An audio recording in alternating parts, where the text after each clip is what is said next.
This is a post from r/GetDisciplined. Method: how I went from rock bottom to disciplined in 6 months.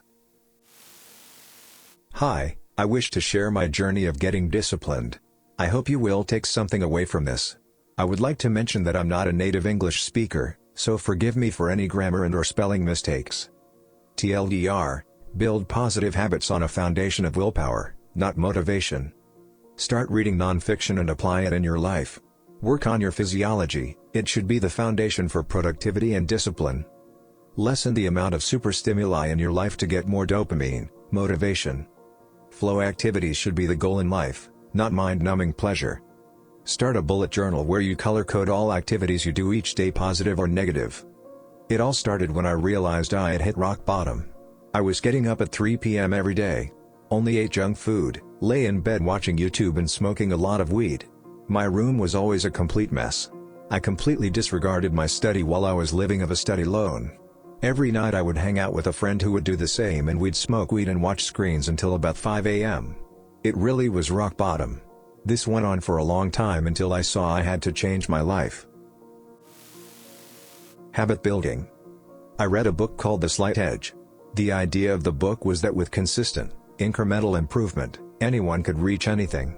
It also debunked the idea of a quantum leap, which at first I believed in. I liked the idea and started implementing it to form positive habits in my life. I started with nofap, meditation, reading, cleaning and some more. I made a lot of mistakes when I first started out. So some advice on habit building I have accumulated is this. Don't trust motivation. Motivation is good if it's there, but it shouldn't be the foundation of the habits you create. Why? Because motivation isn't always there, and when it's gone you also lose the habits that you build on top of it. I experienced this a lot of times. I would have a streak of 100 days meditation, miss 3 days and completely give up until I had the motivation again to start over. So how can I build habits then? Do it based on willpower. The big difference is not to say to yourself I'm going to read 20 pages every day because I'm so motivated to gain knowledge. But that you say I'm going to force myself to start reading every day because I will have enough willpower to always do that. The key is that if you make the requirement so small that you can always do it, you will never fail. So doing, for example, 1 push-up every day. You will never fail that requirement. But if you have very little motivation one day and think about doing 20 push-ups, it just seems intimidating and you don't do it. Some people might say only starting to read or doing 1 push-up will never get me anywhere. And I agree, but the thing is that you can do more. And you will usually do more. Once you've forced yourself, with willpower, to get into push-up position and do 1 push-up, you'll probably think I can do 1 more, and 1 more and so on. Same for reading. Once you've forced yourself to sit in a chair with a book and started reading, you won't stop after just 1 word. You will do a lot more than the initial requirement more times than not. It will also give you a sense of I did this. Especially if your requirement is, say, 1 push-up, and you do 10. You will have done 9 extra. As opposed to when you require yourself to do 20 and do 10. You will have done 10 too little. Try it right now, force yourself on the ground to do 1 push-up. I'm sure you have the willpower to do that. The key is to make the requirement so small you will never fail it. Build the habit on a foundation of willpower. If motivation comes along, that's great. Reading. The one habit that has done the most for my life is to read nonfiction. I bought an e-reader and started to read daily. I recommend buying an e-reader a lot. Here are some of the benefits. Very portable. Whenever I'm in public transport I pull it out and read some pages. Buying books is instant and you can read anything you'd like. If you have little money there are a lot of places where you can download ebooks for free. It has a backlight, so you can read in your bed, lying on your side, in the dark. Most come with blue light filters as well. Some of the benefits of reading nonfiction. You can learn directly from great people. There are books on anything that you find interesting. For me it's psychology. There are a lot of self-help books on the market that will give you advice that you can practically apply in your life. I'm sure there are a lot more, but for the sake of not writing a book as a post this will do.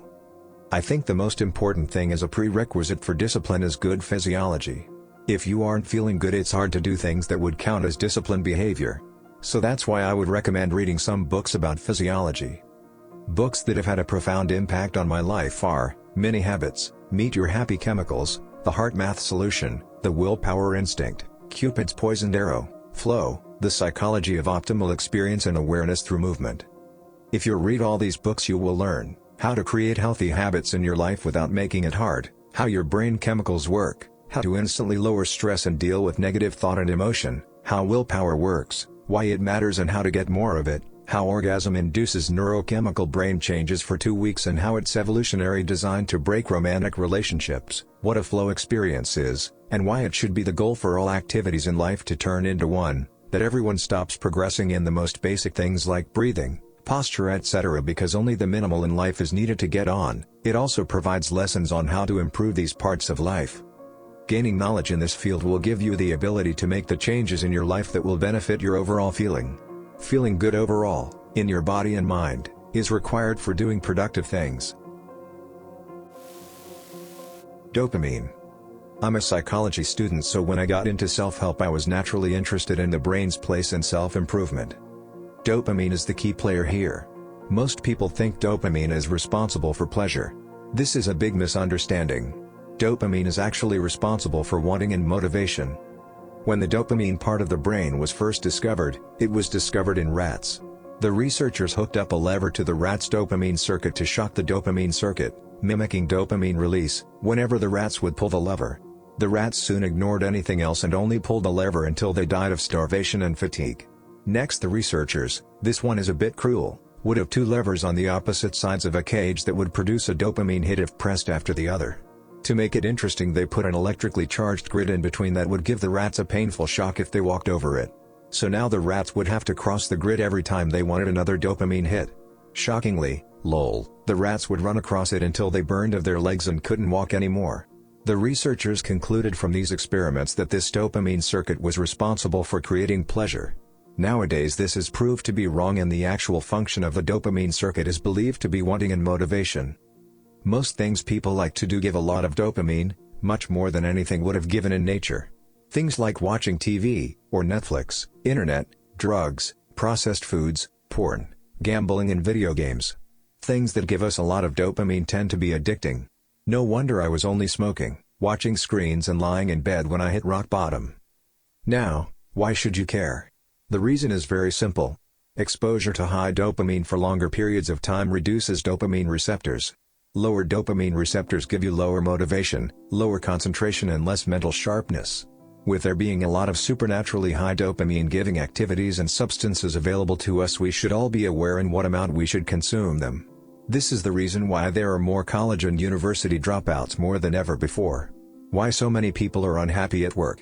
And why there are more cases of depression than ever before. Depression is linked to lower dopamine. Big companies know about this and use it to sell us as much as possible and keep them on their platforms for longer. They put the exact amount of sugar in all foods so that we like it the most. They design their platforms so you stay on them a lot, Facebook and Instagram. They implement gambling into games so that we play them more, Fortnite. So what to take away from all this? Lessen the amount of activities you do each day that give you a lot of dopamine and don't add anything to your life. This will give you a natural amount of dopamine receptors again and will make it a lot easier to stay concentrated while reading or learning an instrument, for example. Flow activities. One book that has made a profound impact on my life is the book Flow, The Psychology of Optimal Experience. The idea of the book is that there are certain activities that for which your brain needs 100% of its power to be focused on the activity. This is when you reach a flow state. In this state you lose the idea of the self. You lose track of time and are only focused on the task at hand. For example, when you drive somewhere and you get there and don't remember how you got there.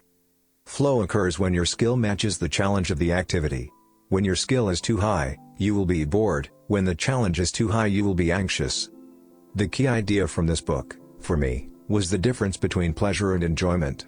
Pleasure activities are ones that give a high amount of dopamine. Whereas enjoyable activities also give dopamine, but also make you better at the task and will often produce a state of flow. Enjoyment produces growth, pleasure does not. I think that any activity in life that is not a pure pleasure activity can be made into a flow activity. It's one of my goals in life to fill my day with enjoyable activities. It made me realize I wanted to fill my day with making music and reading, not with smoking and watching TV. Journaling. One of the best habits I have built is journaling. More specifically, bullet journaling. I'm not sure if this is the official way to do it, but this is what I do and what works for me. People pay coaches a lot of money to do something they can do themselves as well, give feedback. All a coach does is tell you what you've done, and where you can improve. This is something you can do yourself easily by bullet journaling. My method: I have a simple notebook where I use the left and right page for one day. In the morning I write down some things I wanted to do that day on the left page. If there are things I wanted to do yesterday, I write them down for today. I also write a bit about how I feel. Recently I've been doing some affirmations as well on that page. You can skip this entire left page. I personally like it, but I can understand how it's a bit much for some people. You could also experiment with it and change it up how you like it. The real magic, and the reason I made the coach analogy, is on the right page. Here is where I write down every influential activity I do. I won't write down things like have breakfast or short chat with roommate. I write down everything that has a positive or a negative meaning. Some things are neutral, like doing groceries. Then at the end of the day, I will use a marker to color code every activity, either green, positive, or red, negative. So for example, green, get up at 6 a.m. Green, take a cold shower. Green, meditate. Red, smoke a joint. Red, waste an hour on Netflix. Green, go to school. Red, hang out with ex-toxic friend and drink beer. I hope you see what I meant with the coach analogy now. You will get a lot of feedback on what you do each day. When I first started doing this, I was shocked by how much red activities I had and made it a mission to get more green activities in there. It was slow progress, but steadily it got better. If you don't like the left part of the journaling, which is how most people recommend it, I would advise you to try the right page. If you're gonna do one, it should be the right page. See it as a free life coach. Sleep schedule. When I was at rock bottom, my schedule was the furthest away from perfect that it could possibly be. One of the first things I changed that lasted was my sleeping schedule. I was done waking when it's almost dark already and still being tired. Also, I noticed that everything I did in the late evening wasn't productive, or even counterproductive, like watching screens and doing drugs.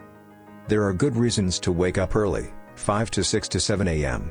The best sleep you can get is the sleep between 10 and 12.